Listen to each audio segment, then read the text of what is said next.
O campeão da Copa do Brasil e também campeão da Copa Sul-Americana, título conquistado no final de 2018, tem folha de pagamento inferior à de Fluminense, Goiás e Bahia. Isso mesmo. O jornalista Matheus Mandi fez um levantamento e concluiu que o Atlético Paranaense gasta mensalmente com sua folha de salários do seu elenco menos do que essas três equipes.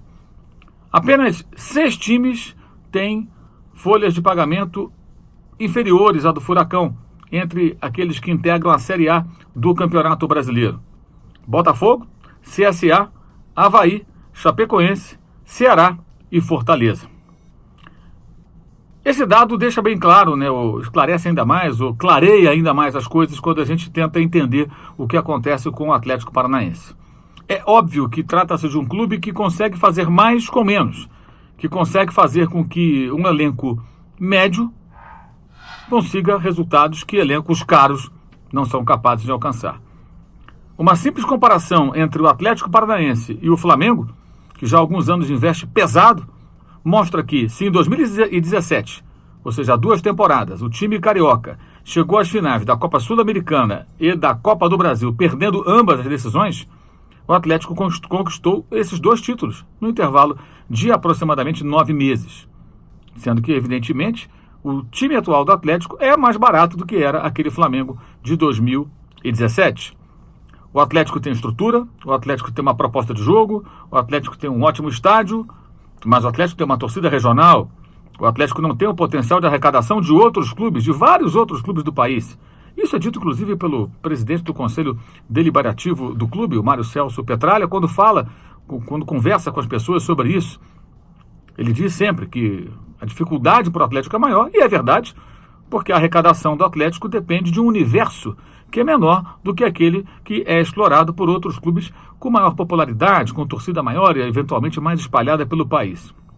Mas a organização do clube, a proposta do clube, a forma como o Atlético direciona o seu futebol, evidentemente acaba fazendo a diferença.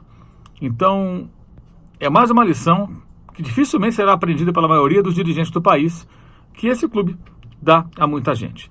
Nesse século, o Atlético já tem 3 vice-campeonatos de competições além fronteiras do Paraná: o Brasileiro de 2004, a Copa do Brasil, perdeu para o Santos, foi campeão, a Copa do Brasil de 2013, o Flamengo foi o vencedor naquela oportunidade, e a Libertadores de 2005, quando o São Paulo ficou com o título de uma final que o Atlético não pôde jogar em seu estádio, porque não tinha capacidade e tal, embora fosse, naquele momento, a Arena da Baixada, a mais moderna praça de esportes do país. Então, inaugurada em 1999, isso foi 6 anos depois, aproximadamente. E ganhou, com essa Copa do Brasil, 3 títulos importantes além fronteiras, aqui dentro do continente sul-americano. Campeão da Copa Sul-Americana no ano passado, campeão brasileiro em 2001, 2 anos depois da inauguração da sua nova casa, que depois foi totalmente refeita, mais de uma vez, e agora campeão da Copa do Brasil.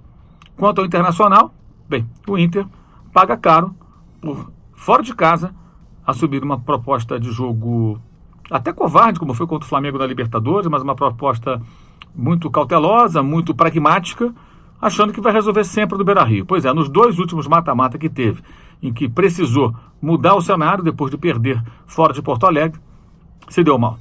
Foi eliminado da Copa Libertadores pelo Flamengo e agora perdeu a Copa do Brasil na decisão para o Atlético, exatamente uma década após aquele vice-campeonato da mesma competição para o Corinthians, também do Beira-Rio. A diferença é que era o velho estádio do Inter, agora é naquele moderno estádio construído para a Copa do Mundo de 2014.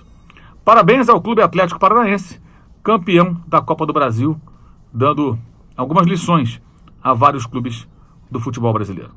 Saudações!